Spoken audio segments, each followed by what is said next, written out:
अल्प प्रवास में बिलासपुर पहुंचे पूर्व सीएम डॉक्टर रमन सिंह ने एक बार फिर भूपेश सरकार पर हमला बोला है। डॉक्टर रमन ने आवास और रेडी टू ईट योजना के बहाने सरकार पर निशाना साधते हुए कहा कि सरकार के गलत नीतियों का खामियाजा आज प्रदेश की आम जनता को भुगतना पड़ रहा है। सरकार का आना लोगों के लिए डैमेजिंग निर्णय हो गया है। भूपेश बघेल गरीबों का मकान छीनने वाले सीएम बन गए हैं।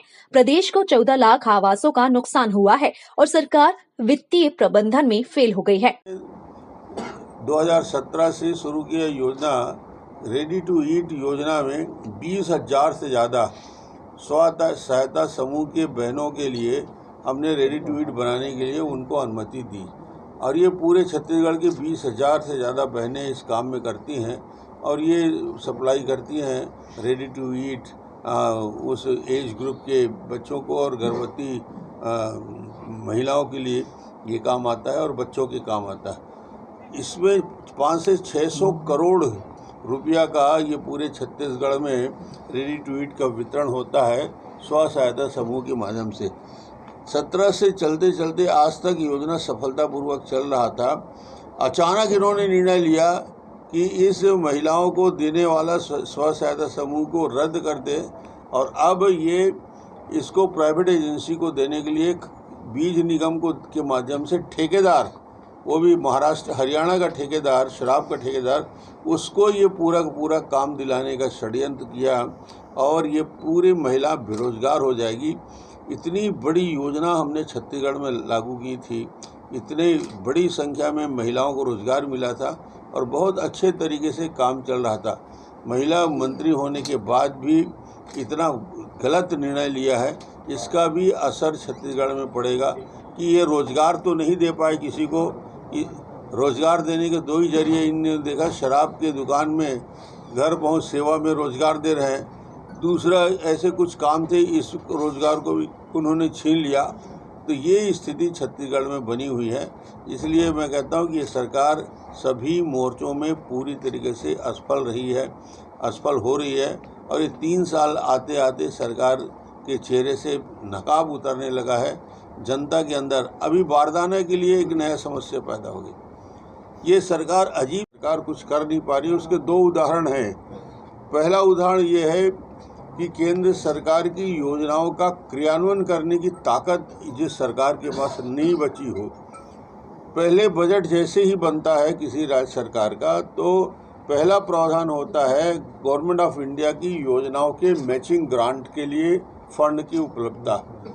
यदि इस बजट में नहीं होता तो सप्लीमेंट्री में उसको हम लोग रखते हैं और ये प्राथमिकता रहती है।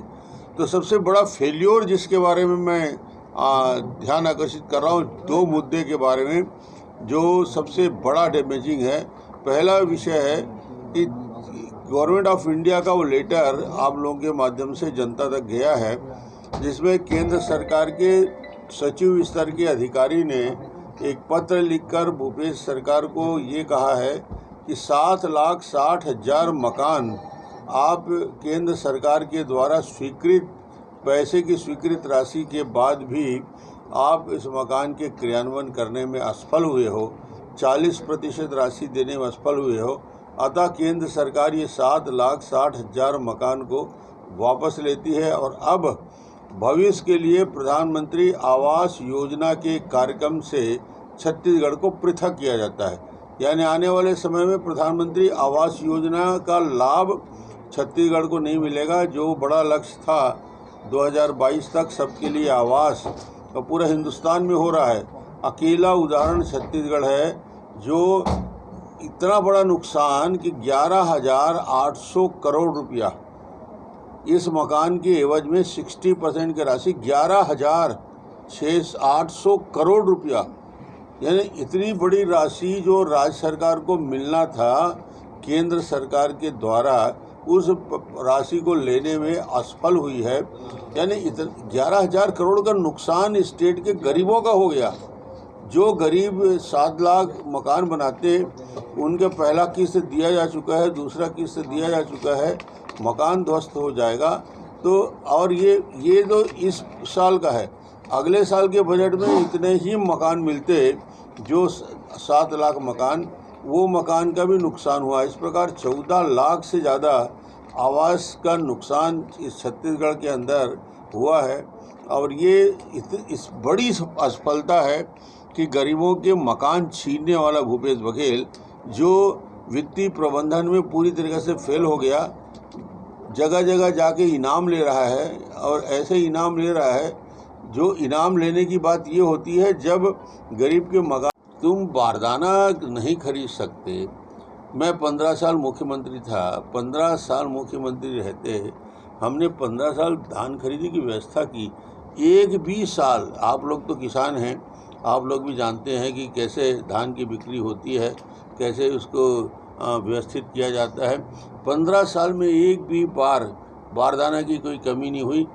1 साल 1.5 साल होते होते हाँफने लगे सरकार, और अब तो ये हालत हो गया कि बोलने लगे कि आप अपना बारदाना लेके आओ, 14 रुपया देंगे। 40 रुपया बाज़ार का बारदाना 14 रुपया देंगे। और बारदाना की व्यवस्था ना करने के दोषी बता रहे हैं कि प्रधानमंत्री जी बारदाना की प्रधानमंत्री दुकान खोले हैं बारदाना का। बारदाना जो बनता है वो पश्चिम बंगाल में बनता है, वेस्ट बंगाल में बनता है। जूट का कमिश्नर इसके लिए ऑर्डर करता है, 6 महीने पहले एडवांस में पैसा देना पड़ता है। साथ ही उन्होंने यह भी कहा कि सरकार के हाथ पैर फूलने लगे हैं। आगे निकाय चुनाव की तैयारियों को लेकर डॉक्टर रमन ने कहा कि राज्य सरकार के 3 साल की असफलता को लेकर भाजपा जनता के बीच जाएगी और जनता भी झूठे वायदों को लेकर सरकार को सबक सिखाएगी।